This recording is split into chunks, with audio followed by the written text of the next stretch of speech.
Hello, Namaskara. This is Professor B.R. Annasagar, Associate Professor in Economics, Government First Grade College and PG Center, Sedam. Dear students, today I am going to present a lecture on the topic banking, meaning and functions. The topic has been organized. The discussion has been organized. In the first part, we have introduction, meaning of the term bank, definitions of the term concept bank, types of banks, functions of banks, and at the end, last part is importance of banks. Dear students, as you know, in today's world, banking sector occupies an important place. It is the sector that affects, that decides the fate of the economy, the state of the economy. Even though banking activities as such have ancient origin, yet the development of banks as such has taken place from the 16th century onwards. Regarding the word bank, there are a number of explanations, a number of opinions how the term bank was originated. There are different explanations. The word is supposed to be derived from the German word bank, which means a joint stock company. Some believe that the word is derived from the word banco or bank, which means a bench. In ancient Greece and Rome, money lenders were called benchers, as they used to keep their coins on the bench for the purpose of changing one kind of money into another.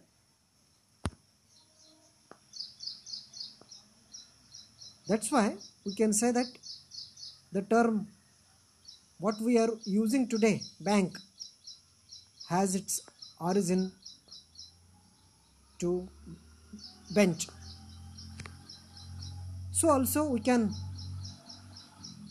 consider merchants, goldsmiths, money lenders as ancestors of today's modern day banks or bankers. In our own country, the banking activities started or were there in the Vedas and Puranas.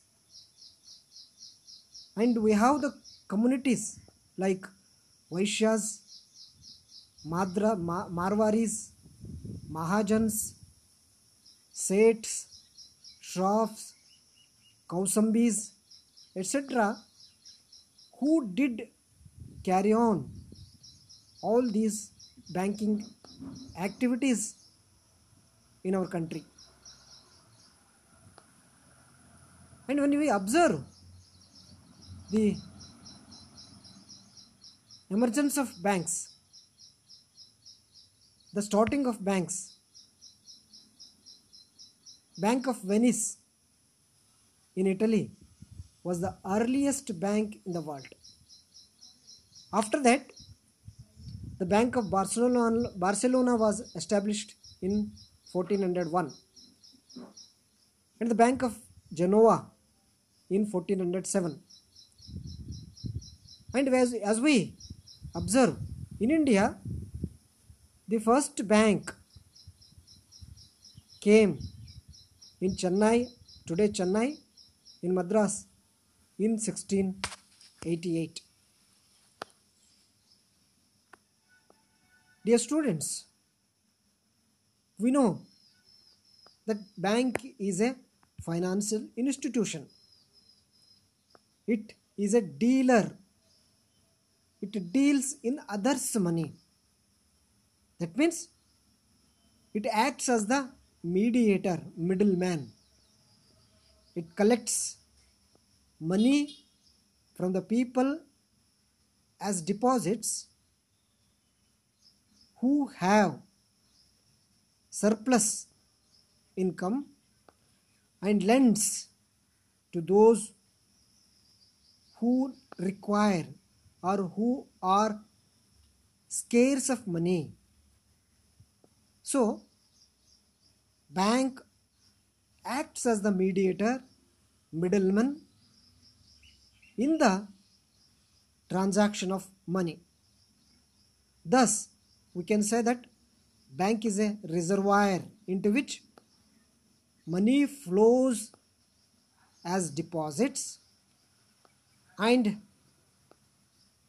from it loans are given on interest to businessmen, producers, consumers, or others for investment for purpose or for other use. That means banks deal in money. They receive money from the people and lend it to the borrowers. Regarding definitions of money, there are a number of definitions. Different banking theorists, economists have given. According to Horace White, bank is a manufacturer of credit and a machine for facilitating exchange. Professor White has clearly mentioned banks manufacture credit. They create money and it acts as a machine and facilitates in exchange of money.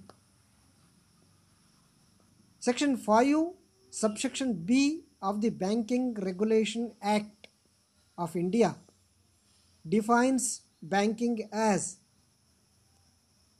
accepting for the purpose of lending or investment of time deposits and of course money from the public, repayable on demand or otherwise, and withdrawable by check, draft, order or otherwise. That means banks accept money as deposits from the public and they lend, they pay back whenever the depositor needs through checks, drafts, order or otherwise. Today we have ATMs, ATM cards and online transfer of funds also. This facility has been created because of technological development. From the above definitions, we can understand that the banks receive deposits and grant loans to the best public company. The name of the bank must be registered for doing banking business. Dear students, thus we can say banks are dealers in others' money. They do business in others' money. They transact in money and they lend that money to the borrowers for productive or for otherwise. Dear students, banks have been classified, types of banks. Banks have been classified into different categories, different types, depending upon various aspects. We can identify different types of banks. The first one is commercial bank. Normally commercial banks lend for short duration. That means banks normally serve for short-term purposes. And the second one is industrial banks. Industrial banks are developmental banks. They extend loan facilities to the industries, businessmen, corporations, or even government in the money market or capital market. Industrial banks normally extend help for industrial development. They extend monetary facilities to the industries. And the third one is agricultural banks. Banks normally engage themselves in extending credit facilities through the agricultural banks. Agricultural banks extend for the agricultural activities, both for cultivation, transport, or even for manufacture of agri-produce. Then cooperative banks. Banks which are established on the norms of cooperation. The principle, one for all for one. The cooperative principle guides the operation of cooperative banks. They run on the cooperative principles. And then exchange banks. Normally exchange banks deal in the international trade. Foreign exchange business is being carried out by the exchange banks. They deal in foreign currencies. They transform or they convert foreign currencies or different currencies depending upon the exchange rates. Then we have savings banks. Savings banks normally collect the savings of the people who save for the future and to earn at least a minimum income. And the next one is central bank. Central banks normally exist in a single one. There will be only one bank in any country. They control the monetary activities in the country.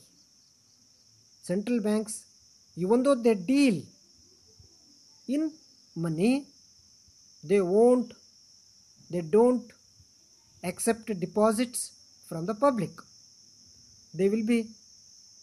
Central banks normally will be bank of banks, or it will be banker to the government.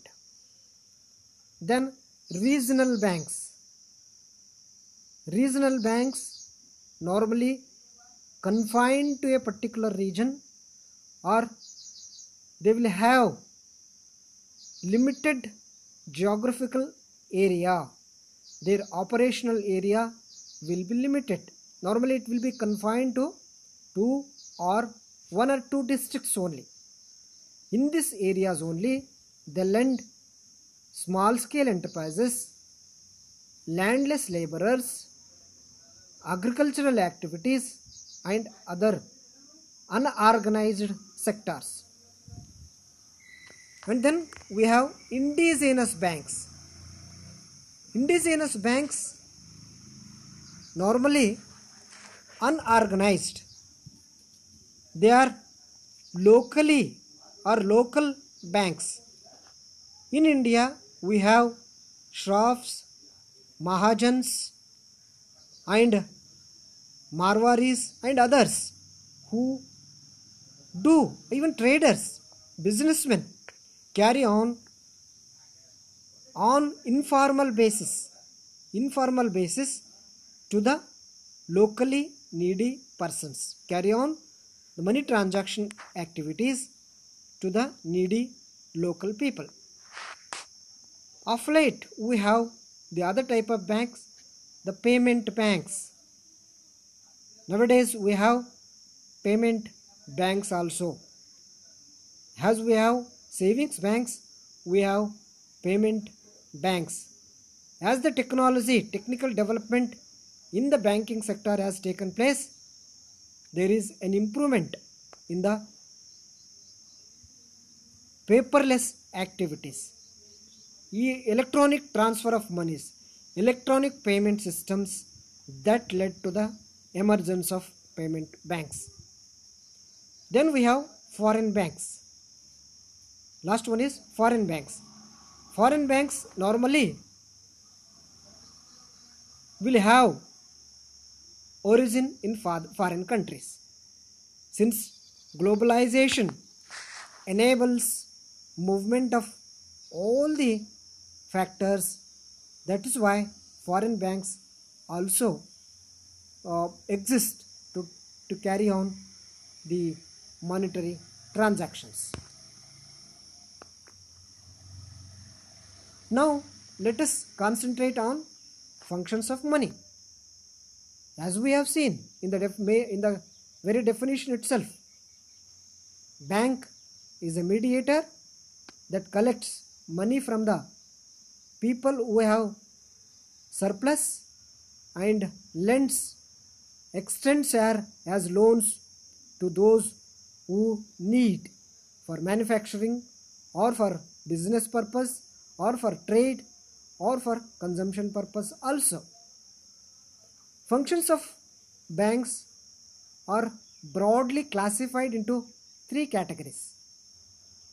Broad functions of banks are primary or fundamental functions, secondary or subsidiary functions, third one is socio-economic development functions. Primary functions of a bank is, first one is, the primary function has been classified into two subcategories. One is accepting deposits and second one is granting loans and advances. While accepting deposits from the public, it collects different kinds of deposits. This has been made in order to facilitate the people who want to save and who want to earn additional income in the form of interest. Deposits can be savings deposits, current deposits, term deposits, which includes fixed deposits and recurring deposits. That means banks collect, banks accept, banks mobilize the spread over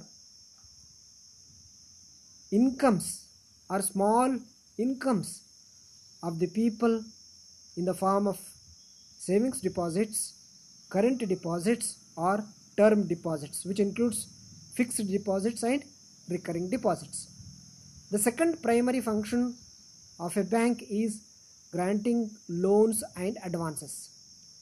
Banks grant loans on the basis of securities and other documents. Normally, banks extend loans to industries, businessmen, traders, or other people depending upon their requirement in four different ways. The loans can be direct loans through overdraft facility or cash credit, and then discounting of bills. This is how the banks adopt different methods to grant loans. Secondary functions or subsidiary functions are being classified into two categories.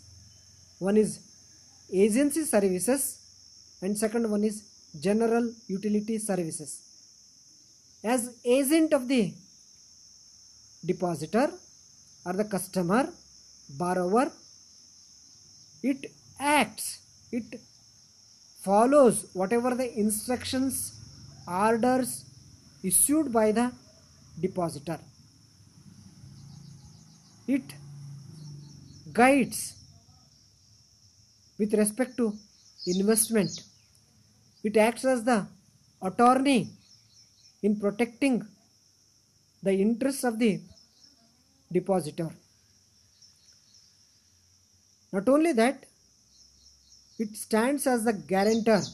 It collects money, pays money, it supervises investments on behalf of the customer, that is either depositor or a borrower. It acts as the agent of the customer. Among the general utility services, the bank provides safety lockers, traveler checks, credit cards, debit cards, and even it can get the travel tickets, bookings. It can act as the mediator for getting bookings of various utility services.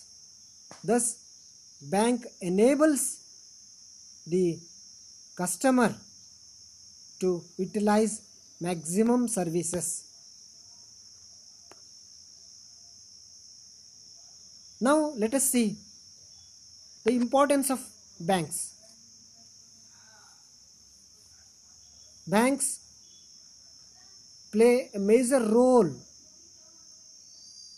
as far as developing economies are concerned. They promote economic and social development. They help the deprived sections. They want to remove the economic and regional inequalities through various ways. Apart from that, banks create credit.